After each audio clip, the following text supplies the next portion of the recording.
Crown will 100% be put forward for me, yeah. The whole place has got a decent vibe about it, and I like that. We've lived here for 13 years, and then I didn't really like the idea of it because it was just like a split level bungalow. So then knocked it all down, started again. So then we got to the stage doing the windows really, and the minute you walk in, the guy does the measuring, explained to him what I wanted. They worked with us, and then obviously the ordering process was very easy. The experience is amazing from start to finish. The fitting lads are great as well. They understood the crack. They knew the way I was. They could see by looking at what I'd done, how it's got to be right. The front of the house now, we've got the front door. It does sort of finish the house off.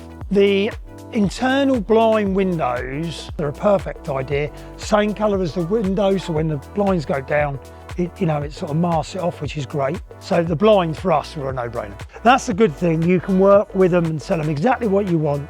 They're more like family now. They're really good mates. I can ring him up. He's, a bit of joviality on the phone, which is like what I'm like anyway.